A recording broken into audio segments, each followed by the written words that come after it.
Hello and welcome guys, स्वागत है आप सभी का हमारे चैनल इंडिया से एफडी में। आज आप पढ़ेंगे कक्षा 9वीं का गणित चैप्टर नंबर 3 घातांक, जिसका नाम है।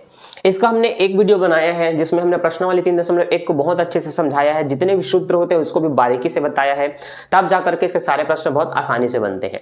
तो अगर आपने वो वीडियो नहीं देखा तो उसका लिंक डिस्क्रिप्शन में दिया हुआ है, उसको देख करके अपने डाउट क्लियर कर सकते हैं। अभी हम समझेंगे इसका प्रश्नावली 3.2 को, जहां पर आपको छोटे छोटे प्रश्न दिए हुए हैं जो पूरक फार्मूले बेस पे हैं, जो नियम सूत्र से बनते हैं। अब आपको सूत्र नहीं पता तो अभी मैं बताते जाऊंगा, पर कुछ क्वेश्चन बिना सूत्र के भी बन जाते हैं। चलिए ध्यान से देखिए।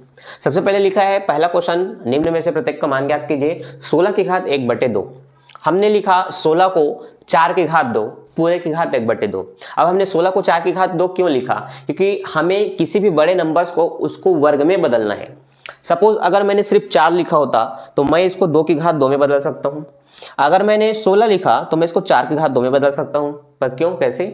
देखिए 4 कैसे आता है, 2 दूनी 4 आता है, मतलब 2 बार होता है। तो 2 को 2 बार ना लिख करके एक ही बार लिखो, घात में 2 लगा दो। वो घात 2 बताता है कि वो संख्या 2 बार है।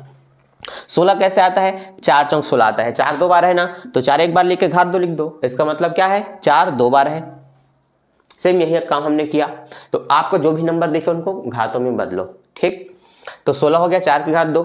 घातों की घात जब भी आपको दिखे तो उनका गुणा होता है। तो आप क्या करेंगे? गुणा करेंगे तो अंदर की घात 2 का बाहर की घात 1/2 के साथ गुणा करेंगे तो ऊपर नीचे की घात कट जाती है, सिर्फ 1 बचेगा। तो 4 की घात 1 मतलब सिर्फ 4, इसलिए हमने कहा हमारा आंसर 4 है। ठीक है, ओके। यहां पर लिखा है 243।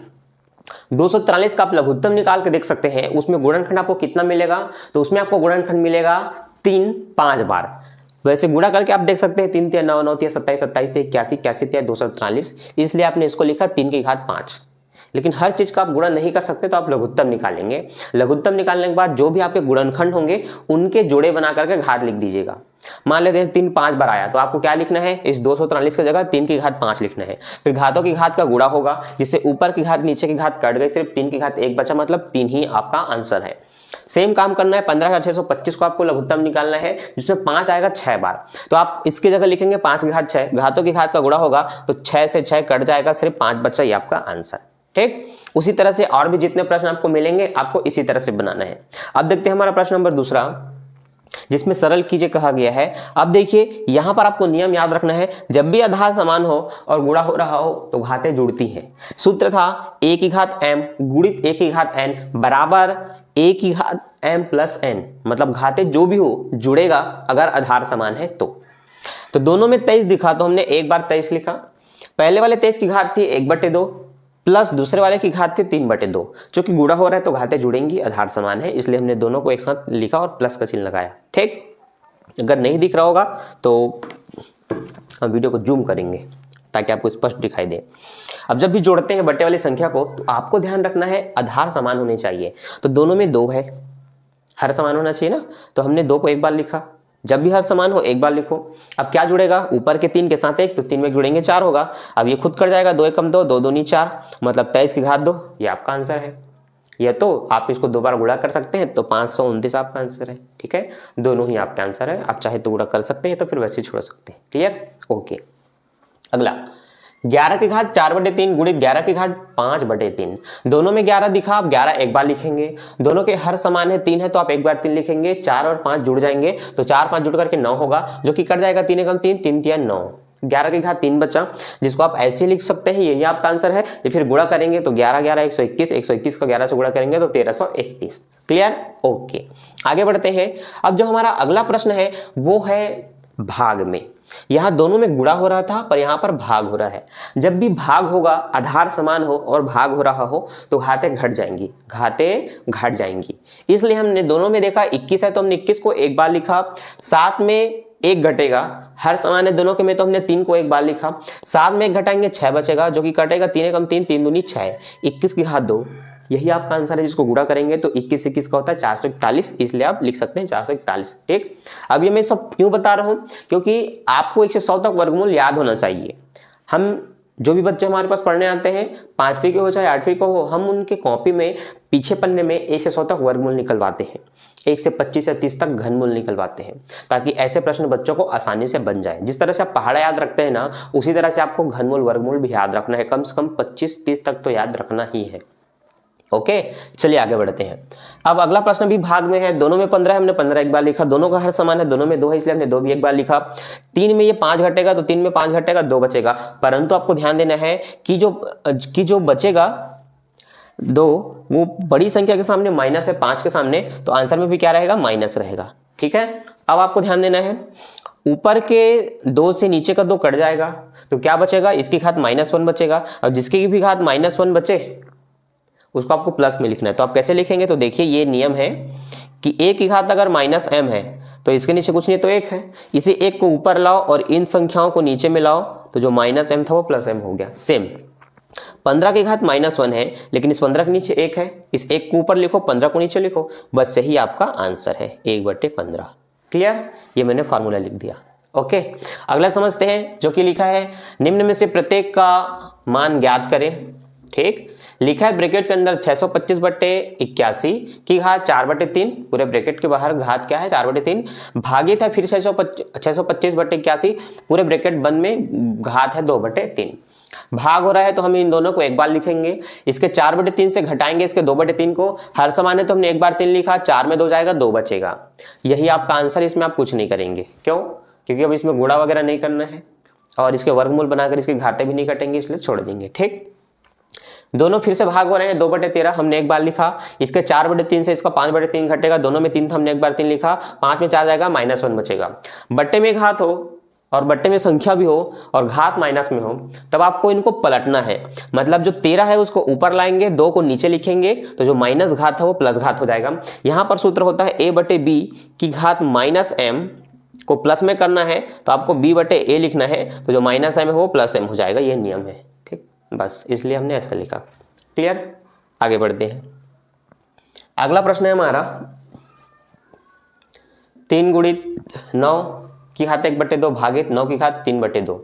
भाग वाले को आपको सबसे पहले सॉल्व करना है, ये नियम है, याद रखिएगा। तो हमने पहले भाग वाले को सॉल्व किया, तो दोनों में 9 था तो 9 एक बार लिखे हैं, इसको एज इट इज सामने में लिखते हुए चलना है।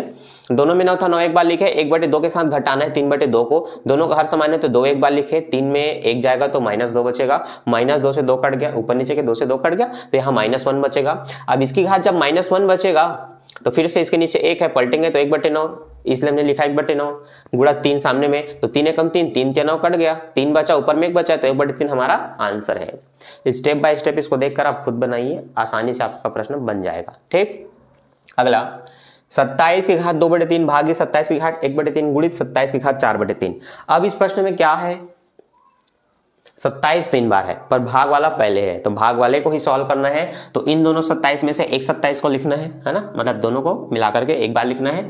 2/3 के साथ घटाएंगे 1/3 को, दोनों का हर समान है तो हम 3 एक बार लिखेंगे, 2 में 1 जाएगा तो 1 ही बचेगा, मतलब 27 की घात 1/3 बचा, यहाँ पर है 4/3। अब इनके बीच में गुणा हो रहा है तो 27 एक बार लिखेंगे और घातों को जोड़ेंगे, हर समान है तो एक बार 3, 1 में 4 जुड़ेगा 5/3, बस सही आपका आंसर है। Is that clear?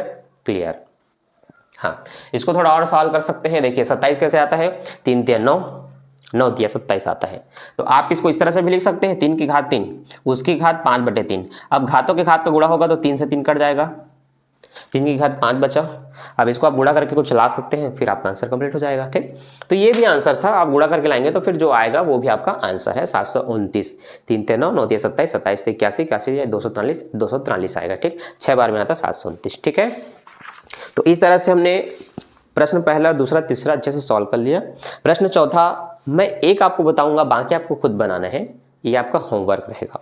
देखिए करना क्या है, इसमें आपको ध्यान देना है, लिखा है करणियों को आरोही क्रम में जमाइए। ठीक है, करनी को आरोही क्रम में जमाना, आप सिर्फ करने देख करके आरोही क्रम में नहीं जमा सकते, क्योंकि उसमें घातें अलग अलग होती हैं, ये संख्याएं बट्टे में भी हो सकती है। ठीक है, जैसे अगर मैंने आपको एक नंबर दिया कुछ इस तरह से, मैंने बोला आरोही क्रम में जमाओ, मतलब बढ़ते क्रम में, तो आप इनमें सबसे पहले 1 को लिखेंगे, 2 को लिखेंगे, 5 को लिखेंगे, ये आपका आंसर है। ठीक, बिल्कुल सही। लेकिन अगर मैं प्रश्न ऐसे दूं,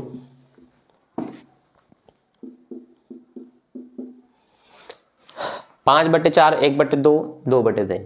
तो फिर आप एकदम क्लियर नहीं बता सकते कि कौन सबसे छोटा है कौन उससे बड़ा है, क्योंकि बटे या दशमलव वाली संख्या आपको थोड़ा कंफ्यूज कर देती है। लेकिन दशमलव वाली संख्याओं को आप बहुत आसानी से पहचान सकते हो, लिख सकते हैं। हमें काम वही करना है। देखिए हमें जो प्रश्न दिया है आरोही क्रम में लिखने के लिए, पहले में वो है करनी 81, करनी की घात 3 है और अंदर में 64 है। यहां पर करनी की घात 9 है और अंदर में 512 है। ठीक है भाई, ओके। जब भी घात में कुछ अलग लिखा हो करनी में, तो अंदर की संख्याओं का आप लघुत्तम निकालेंगे, और जो पता है उसको आप ऐसे लिख सकते हैं। जैसे 81 कैसे आता है, 9 या 81 आता है ना, हम लिख सकते हैं 9 की घात 2। क्या लिख सकते हैं, 9 की घात 2। जिसके बाद घात 2 से करनी कटेगी, 9 बाहर आ जाएगा। ठीक, सिंपल। ये 64 कैसे आता है, 4 चौक 16, 16 चौक 64। मतलब इसको मैं लिख सकता हूँ 4 की घात 3, और बाहर की घात 3 से 3 कट गई, 4 बाहर आया। अब इसका कैसे आएगा, तो इसमें आप लघुत्तम निकालेंगे 2 से, इस तरह से 2 दूनी 4, 1 बचा, 2 पंचे 10, 1 बचा, 2 छक्के 12, 2 एकम 2, 2 दूनी 4, 2 अट्ठे 16। ठीक, 2 छक्के 12, 2 चौक 8, 2 तिया 6, 2 दूनी 4, 2 एकम 2, 2 छक्के 12, 2 अट्ठे 16, 2 चौक 8, 2 दूनी 4, 2 एकम 2। गिनिए 1 2 3 4 5 6 7 8 9। आप लिखेंगे यहाँ पर 2 की घात 9, और ये 9 से 9 कटा, 2 बाहर आया। ठीक है, 9 चौक 36, 36 दूनी 72। तो आप कहेंगे आपका आंसर 72 है। ठीक, अच्छा, आंसर तो लाना नहीं है। अब ध्यान देना, देखो अभी जो मैंने अंकों को गुणा किया था,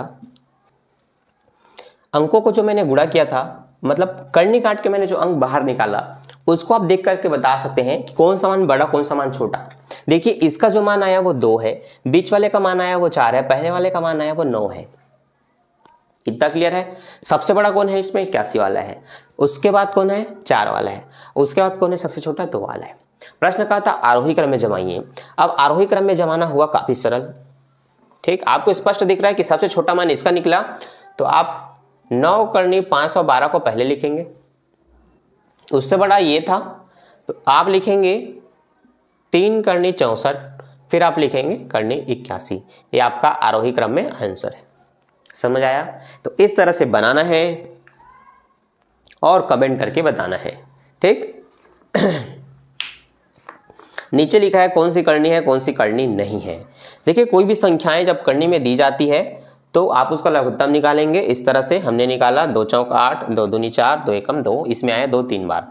जब 2 3 बार आएगा करनी के अंदर, तो आपको पता है जो जोड़े में होते हैं वो बाहर आ जाते हैं, जो नहीं होता वो अंदर रह जाता है। इसमें करनी है तो आप कहेंगे हाँ करनी 8 में करनी है, जिसमें नहीं रहेगा उसमें नहीं है बोलेंगे। ठीक, तो प्रश्न काफी सरल है।